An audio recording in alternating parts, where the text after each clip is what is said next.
ఎందుకు వీళ్ళంతా అధికారంలో ఉన్నారు అని అంటే వీళ్ళకే తెలియదు ఎందుకు అధికారంలో ఉన్నారని.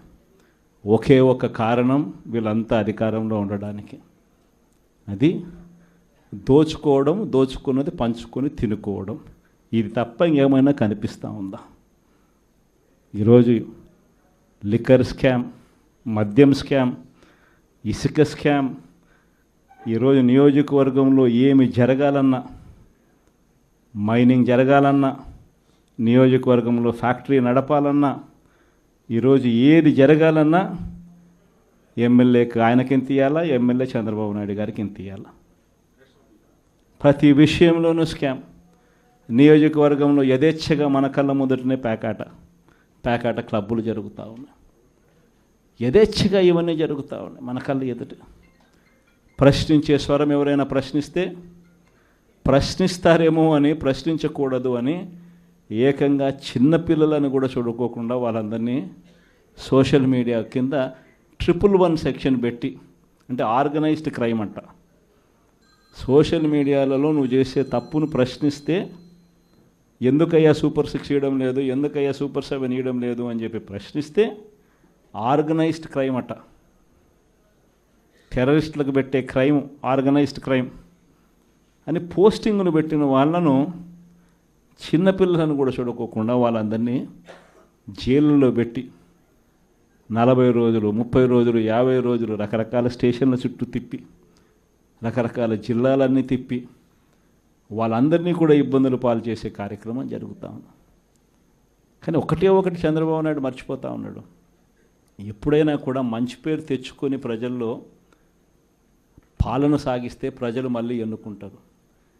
కానీ ఈ మాదిరిగా పదవిని దుర్వినియోగం చేసి ఈ మాదిరిగా చేయడం మొదలు పెడితే ఇదే చంద్రబాబు నాయుడు గారికి వైఎస్ఆర్ కాంగ్రెస్ పార్టీకి చెందిన ప్రతి కార్యకర్త తరపున చెప్తా ఉన్నా, నెక్స్ట్ వచ్చేది వైఎస్ఆర్సీపీ 2, జగన్ 2 పాలన వస్తుంది. ఎవడెవడైతే ఈ మాదిరిగా చేశాడో ఎవడిని వదిలిపెట్టమని చెప్పి సందర్భంగా కూడా ఖచ్చితంగా చెప్తాను. వీళ్ళందరినీ కూడా చట్టం ముందర గట్టిగా నిలబెడతాం. ఆ కోవిడ్ వచ్చేసరికి ఆ తర్వాత 2.5 సంవత్సరం కోవిడ్కి సంబంధించిన పరిస్థితుల మధ్యనే మనమంతా కూడా బ్రతికాం. అందుకే పాలనలో ప్రతి అడుగు, ప్రతి నిమిషం, ప్రతి విషయం ఆ కోవిడ్ సమస్యలను ప్రజలకు ఎలా తోడుగా ఉండాలి అనే విధంగానే ప్రతి అడుగు పడుతూ వచ్చింది. కాబట్టి కార్యకర్తలకు బహుశా చేయగలిగినంత నేను చేయలేకపోయాను అని చెప్పి సందర్భంగా ఖచ్చితంగా ఒప్పుకోవాల్సింది. కానీ ఈసారి మాత్రం జగన్ 2లో ప్రతి కార్యకర్తకు అండగా తోడుగా ఖచ్చితంగా ఉంటాను అని కూడా ఈ సందర్భంగా చెప్తాను. ఈసారి జగన్ 2లో ప్రజలకు తోడుగా ఉంటూనే మరోవైపున కార్యకర్తలకు కూడా అండగా, వాళ్ళ ఇంటికి పెద్దన్నగా, వాళ్లకు తోడుగా ఖచ్చితంగా ఉంటానని సందర్భంగా ఖచ్చితంగా చెప్తాను. వీళ్ళు దిక్కుమాలిన పాలనలో ఏ మాదిరిగా పాలన చేస్తూ ఉన్నారో కూడా మనమంతా చూసాం. మన తిరుపతి మీ అందరికీ కనిపించుంటుంది. నిజంగా ఈ ఒక్కొక్క కార్పొరేషన్లో వీళ్ళకున్న బలం ఎంత అని చెప్పి చూస్తే, తిరుపతి కార్పొరేషన్లో 49 ఉంటే 48 వైఎస్ఆర్సీపీ గెలిచింది. తెలుగుదేశం పార్టీ 1. ఆ 1 గెలిచిన చోట డిప్యూటీ మేయర్ వాళ్ళ మనిషి అని చెప్పి వాళ్ళు చాలా ఏదో గొప్ప కార్యం, ఘనకార్యం చేసినట్టుగా వాళ్ళు చెప్పుకుంటా ఉన్నారు. వైఎస్ఆర్సీపీ కార్పొరేటర్లు ప్రయాణం చేస్తూ ఉన్న బస్సును పోలీసుల ద్వారా వీళ్ళే అడ్డుకుంటారు. పోలీసుల ఆధ్వర్యంలో వీళ్ళే దాంట్లో ఉన్న కార్పొరేటర్లను కిడ్నాప్ చేస్తారు. మళ్ళీ వీళ్ళే ఎన్నికల్లో మేమే గెలిచాము అని చెప్పి డిప్యూటీ మేయర్లుగా మావాడే గెలిచాడు అని చెప్పుకునే కార్యక్రమం.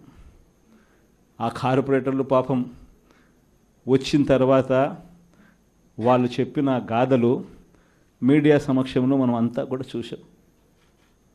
ఇదే మాదిరిగా ఏలూరు కార్పొరేషన్ 50 డివిజన్ ఉంటే అందులో 47 వైఎస్ఆర్సీపీ, తెలుగుదేశంకి వచ్చింది 3. నెల్లూరు కార్పొరేషన్ 54 డివిజన్ ఉంటే 54 వైఎస్ఆర్సీపీనే. హిందూపురం మున్సిపాలిటీ బాలకృష్ణ కనిపిస్తాడు, చంద్రబాబు నాయుడు బావమరిది, ఆయన ఏదో ఘనకార్యంగా చెప్తాడు. 38 డివిజన్లు ఉంటే వైఎస్ఆర్సీపీకి 29 డివిజన్లు వచ్చినాయి. తెలుగుదేశంకి వచ్చింది కేవలం 6. దాంట్లో ఏదో పదవి ఏదో వచ్చిందని చెప్పి ఘనకార్యంగా చెప్పుకుంటా ఉన్నారు. పాలకొండలో 20 ఉంటే 17 వైఎస్ఆర్ కాంగ్రెస్ పార్టీ, 3 టీడీపీ. అక్కడేమో వైఎస్ఆర్ కాంగ్రెస్ పార్టీ వాళ్ళు ఎవరిని కూడా వీళ్ళు ఒక్కరిని కూడా లాగలేకపోయారు. సో వెంటనే ఏం చేశారు? Post phone. తుని 30 ఉంటే 30కి 30 వైఎస్ఆర్సీపీ. తెలుగుదేశం పార్టీకి ఒక్కడు కూడా లేడు. ఆడ కూడా ఉద్రిక్తత పరిస్థితుల మధ్య ఎలక్షన్ పోస్ట్ పోన్ అంట. పిడుగురాళ్ళ మున్సిపాలిటీ 33కి 33 వైఎస్ఆర్సీపీని. ఈడ కూడా ఎలక్షన్ పోస్ట్ పోన్. నూజవీడు మున్సిపాలిటీ 32 ఉంటే 25 వైఎస్ఆర్సీపీ, 7 టీడీపీ. బుచ్చిరెడ్డిపాలెం 20 ఉంటే వైఎస్ఆర్సీపీకి 18, టీడీపీకి 2. నందిగా మున్సిపాలిటీ 20 ఉంటే వైఎస్ఆర్సీపీకి 13, టీడీపీకి 6. చివరికి గుంటూరులో కూడా 57లో 46 వైఎస్ఆర్సీపీ, టీడీపీకి 9, ఆ కూటమికి 2. దీంట్లో కూడా అవిశ్వాసం పెడతారంట, మేయర్ని దింపేస్తారంట, ఫలానోడు ఇంకొకడు అని చెప్పి మేయర్ పేరు కూడా అనౌన్స్ చేస్తున్నారు. నిజంగా ప్రజాస్వామ్యం అనేది ఎక్కడుంది అని అడుగుతా ఉన్నా. ఇదే మీ అందరికీ గుర్తుందా? ఇవన్నీ ఎలక్షన్లన్నీ, ఇవన్నీ లోకల్ బాడీ ఎలక్షన్స్ మన ప్రభుత్వం ఏర్పడ్డాక 3 సంవత్సరాల తర్వాత జరిగింది. అంటే కోవిడ్ నుంచి బయటపడిన తర్వాత ఎన్నికలు జరిగాయి. ప్రజలు అటువంటి ఎన్నికల్లో వైఎస్ఆర్ కాంగ్రెస్ పార్టీకి ఇలాంటి నెంబర్లతో ప్రజలు పట్టం కట్టారు. అంత బాగా పరిపాలన చేశాము అని చెప్పి ప్రజలు పట్టం కట్టారు. ఈరోజు మీరు చేస్తూ ఉన్న ఈ తప్పుడు సాంప్రదాయం ఎంత దారుణమైన తప్పుడు సాంప్రదాయం అంటే, రేపొద్దున ఎవడన్నా ఎన్నికి కాండి, ప్రభుత్వంలో ఉన్న వాళ్ళు రేపొద్దున ఇదే పద్ధతిలో పోలీసులు పెడతారు, కిడ్నాపులు, ఇదే పరిస్థితులు ఎత్తుకొని పోవడాలు, ఇదే పరిస్థితిలో ఎవడన్నా ఏమన్నా గెలుసు, ఏమన్నా జరుగు, ఏమన్నా అయ్యి లాస్ట్కి ఏమో చైర్మన్లు ఏమో అధికారంలో ఉన్న పార్టీ వాళ్ళు చైర్మన్లు. ఇదే ప్రజాస్వామ్యం, ఇదే మనకు కావాల్సిన ప్రజాస్వామ్యం. అందరూ కూడా ఆలోచన చేయాలి.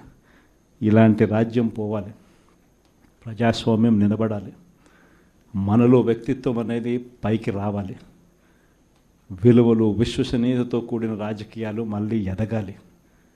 ఫలానోడు మా నాయకుడు, చెప్పిన ప్రతి మాట నెరవేర్చాడు, ఇతనే మా నాయకుడు అని చెప్పుకునే విధంగా, ప్రజలు గొప్పగా చెప్పుకునే విధంగా నాయకత్వం రావాలి. కార్యకర్త కాలర్ ఎగిరేసి చెప్పుకునే విధంగా నాయకత్వం పెరగాలి, ఎదగాలి. ఇదే వైఎస్ఆర్ కాంగ్రెస్ పార్టీ ఐడియాలజీ. దీనికి కట్టుబడినాం. ప్రజలకు గొప్ప పాలన అందించాం. రాబోయే రోజుల్లో ఈసారి ప్రజలు మన పాలన చూశారు, చంద్రబాబు నాయుడు పాలన చూశారు. మళ్ళీ వైఎస్ఆర్ కాంగ్రెస్ పార్టీ ఒకసారి ఎన్నికైతే ఈసారి మాత్రం వైఎస్ఆర్ కాంగ్రెస్ పార్టీని ప్రజలు పోగొట్టుకోకుండా మరో 30 సంవత్సరాలు కన్సిస్టెంట్గా మళ్ళీ అదే పాలన ఎన్నుకుంటారన్న నమ్మకం, విశ్వాసం నాకున్నాయి.